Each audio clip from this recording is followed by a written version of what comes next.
ఆప్కి అదాలత్లో రాణి ముఖర్జీ గారి మీదున్న ఆరోపణ ఈవిడ కేవలం లక్తోనే నడుస్తున్నారు. రాణి, మీ మొదటి సినిమా హిట్ అవ్వలేదు. అవును. ఆ తర్వాత రెండో సినిమా మీకు రికమెండ్ చేసింది షారూఖ్ ఖాన్ గారే అని మేము విన్నాము. దీని గురించి మీరేమంటారు?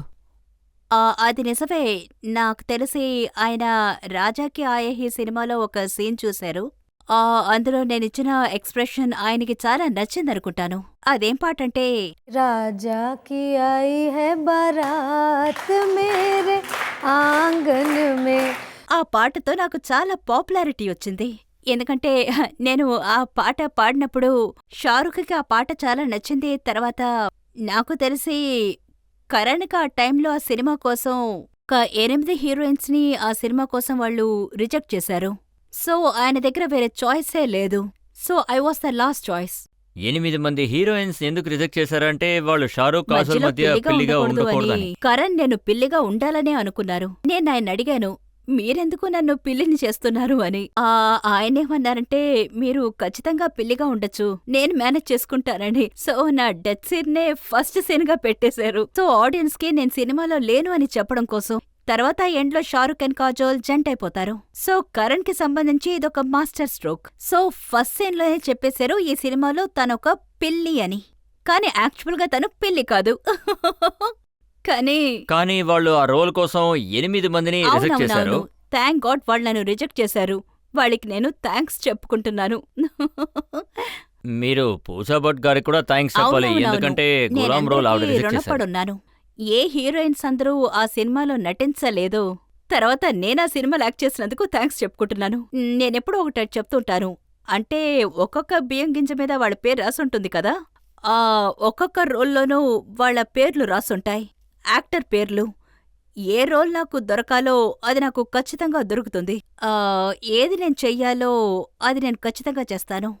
చెప్పాలంటే ఇలాంటివి చాలా విషయాలున్నాయి. చల్తే చల్తేలో ఐశ్వర్య అవును, కొంత షూట్ చేసి తర్వాత వదిలేశారు.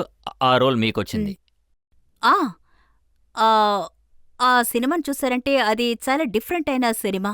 దీనికి షారుఖ్ దగ్గర చాలా సమాధానాలున్నాయి.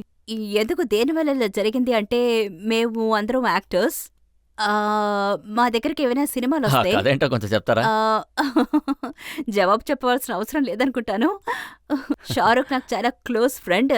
చెల్తే చెల్తే మూవీ నా దగ్గరకు వచ్చినప్పుడు, ఈ మూవీని మీరు చెయ్యాలని అడిగినప్పుడు నేను వెంటనే ఓకే అని చెప్పాను.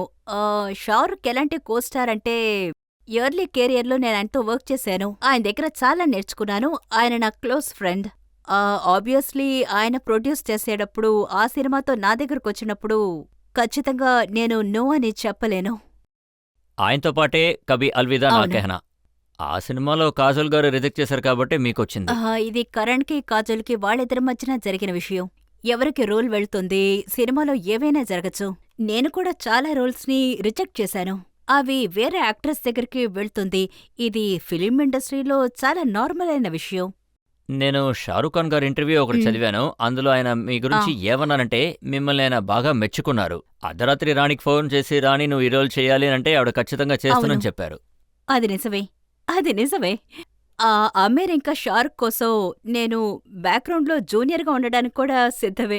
ఎందుకంటే ఆయన నాకు ఎంతో హెల్ప్ చేశారు. తర్వాత ఆయనతో ఎలా నేను ఫస్ట్ ఫిలిం చేశాను, అప్పుడే ఆయన చాలా పెద్ద సూపర్ స్టార్. ఎందుకంటే నేను చిన్నప్పటి నుంచే అమీర్ సినిమాలు చూసే పెరిగాను. ఖయామత్ సే ఖయామత్ తక్ సినిమా రిలీజ్ అయినప్పుడు నేను స్కూల్లో ఉన్నాను.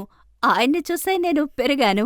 ఆ తర్వాత నేను ఆయనకి హీరోయిన్ గా అయినప్పుడు నాకేమనిపించిందంటే, అయ్య బాబోయ్, ఈయనకి నేను హీరోయినా అని. కానీ ఎప్పుడూ ఆమిర్ అండ్ షారూఖ్ వాళ్ళు పెద్ద స్టార్స్ లా నా దగ్గర నడుచుకోనేలేదు. తర్వాత నన్ను కొత్త స్టార్ లా ఎప్పుడూ చూడలేదు. ఈ విషయం నా కెరియర్ లో నాకు చాలా యూస్ అయింది.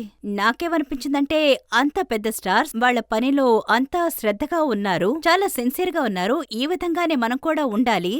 అంటే సక్సెస్ దొరకడం అనేది అది స్టాగ్నెంట్ పాయింట్ కాదు. ఆ సక్సెస్ ని ఎలా ముందుకు తీసుకువెళ్ళాలి, ఇంకా ఎంత హార్డ్ వర్క్ చేయాలని వాళ్ళని చూసే నేర్చుకున్నాను.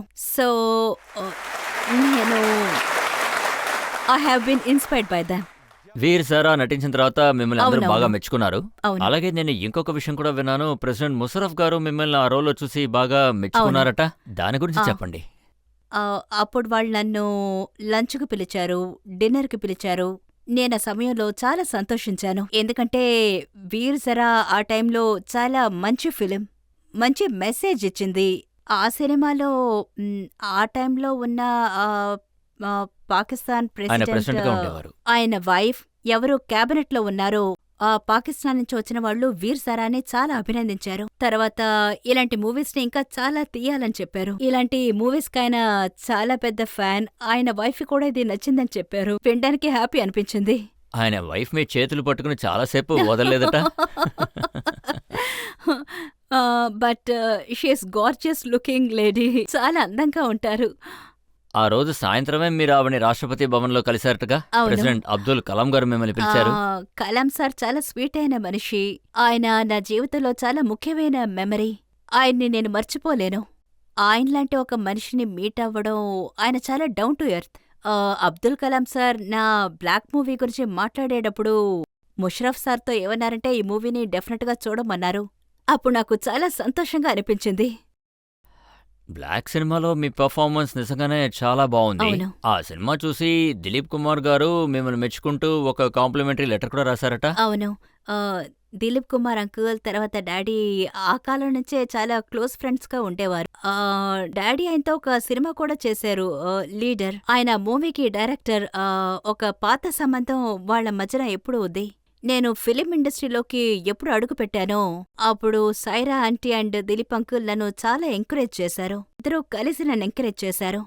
ఆయన బ్లాక్ ప్రీమియర్‌కి వచ్చినప్పుడు నెక్స్ట్ డే నాకు ఆయన నుంచి లెటర్ వచ్చింది. నేను మళ్ళీ ఏడవడం మొదలుపెట్టాను. మళ్ళీ నా ట్యాప్ ఓపెన్ అయింది, నా పైప్. అప్పుడు నాకేమనిపించిందంటే మన ఫిలిం ఇండస్ట్రీలో చాలా పెద్ద సూపర్ స్టార్ అంటే అది దిలీప్ కుమార్ సారే అని. ఆయన యాక్టింగ్ అంటే ప్రజలకు కూడా ఎప్పుడూ చాలా ఇష్టం.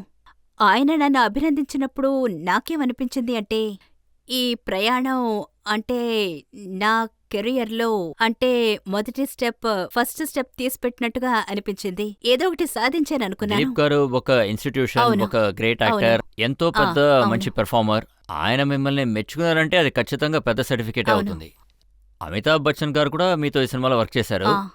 ఆయనేం చెప్పారు? నాకు ఆయనతో వర్క్ చేసిన experience it was so wonderful. ఎందుకంటే అమిత్ సార్ లాంటి ఒక యాక్టర్ ఇంతవరకు కూడా ఆయనకి ఎంత ఎంతూసియాజం ఉందంటే ఆయన ఎలా వర్క్ చేస్తారంటే సెట్‌కొక చిన్న పిల్లోడొచ్చినట్టే ఉంటుంది. ఎందుకంటే ఆయన spirit it was so young. తర్వాత మాలాంటి కొత్త ఆర్టిస్టులొచ్చారు అంటే ఆయన దగ్గర మేము చాలా నేర్చుకోవచ్చు. ఆయన మాకు లివింగ్ ఇన్‌స్టిట్యూషన్, లివింగ్ లెజెండ్.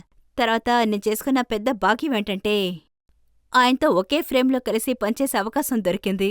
ఆయన సినిమాలో చిన్నప్పటినుంచే ఆయన ఫిల్మ్స్ చూసి నేను ఎంతో ఇన్‌స్పైర్ అయ్యాను. అలాంటి మనిషిని నేరుగా చూసినప్పుడు అయ్య బాబోయ్! ఈరోజు ఆయన్ని డైరెక్ట్‌గా చూసినప్పుడు అమిత్ అంకుల్ అని పిలవగలుగుతున్నాను, లేదా అమిత్ సార్ అని పిలుస్తాను. కానీ నా చిన్నప్పుడు అమితాబ్ బచ్చన్.